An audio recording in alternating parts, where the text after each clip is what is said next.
électrique de Vincent Bolloré roule. Nous l'avons d'ailleurs essayé. Au volant, nous avons apprécié son silence, mais aussi sa tenue de route et ses accélérations. La Blue Car est la première vraie voiture électrique car elle a été conçue autour de sa batterie révolutionnaire, une batterie lithium métal polymère produite en Bretagne et qui a une technologie unique sur le marché. La technologie que nous développons, c'est-à-dire le lithium polymère, a un immense avantage sur ce qui est raconté ailleurs, le lithium-ion. Le lithium-ion surchauffe, donc est dangereux pour les voitures, alors que le lithium polymère est sec. Donc nous pensons que nous sommes aujourd'hui le seul au monde à avoir cette technologie. Et le moins qu'on puisse dire, c'est que ça a coûté cher, on parle d'un budget de plusieurs centaines de millions d'euros. Mais aujourd'hui, il est temps de passer à la vitesse supérieure. Exit donc la Blue Car, qui n'était qu'un premier prototype. Bolloré a annoncé la signature d'un accord avec Pininfarina. Les deux partenaires vont lancer ensemble une voiture électrique l'année prochaine. Elle sera équipée des batteries Bolloré, mais vendue sous la marque Pininfarina. Oui, Pininfarina. Il y a un point commun entre cette Blue Car et la voiture que Pininfarina va concevoir pour Bolloré. Figurez-vous que c'est le cuir, le fournisseur est le même que celui de Ferrari. Bon, plus sérieusement, figurez-vous que le célèbre carrossier italien s'intéresse au sujet depuis déjà bien longtemps.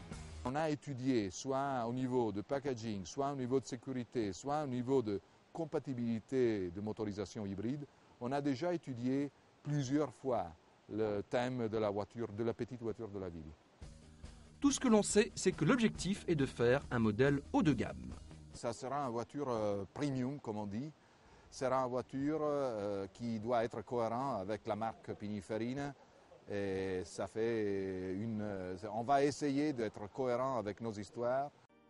On ne pourra pas l'acheter, mais la louer pour 500 € par mois, un tarif un peu élevé en raison des batteries, mais vous pourrez faire le plein sur le secteur et il ne vous en coûtera qu'1 € d'électricité pour 100 km.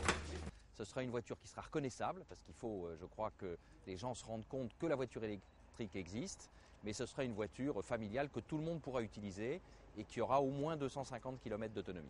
Il faudra attendre le mondial de l'automobile pour découvrir la ligne de cette 4 places à l'automne prochain. Il sera possible de la commander dès décembre 2008 et les premiers exemplaires sont prévus à la fin de l'été 2009. Bolloré se fixe avec Pininfarina un objectif de 12 000 voitures en 2012. La voiture sera produite en Italie, mais au fait, qu'en pense le président de la République ?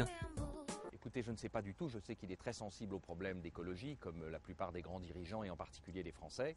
Et j'imagine que le fait qu'une voiture électrique soit faite en France est quelque chose de positif. Mais en attendant, l'industriel breton fait encore parler de lui car il a décroché un autre contrat dans l'automobile. Cette fois, c'est avec une autre technologie de stockage de l'énergie. On appelle cela des supercapacités et elles vont équiper la future BMW série 5 dès l'année prochaine.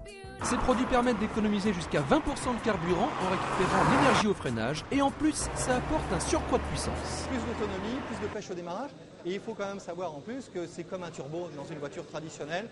Donc si vous voulez accélérer un petit peu plus fort, vous pouvez coupler l'énergie stockée dans la batterie et dans la supercapacité. Et la même technologie va s'appliquer aussi sur les tramways qui pourront ainsi s'affranchir des caténaires sur quelques centaines de mètres. Dans l'automobile comme dans les transports publics, l'énergie électrique sera donc demain omniprésente.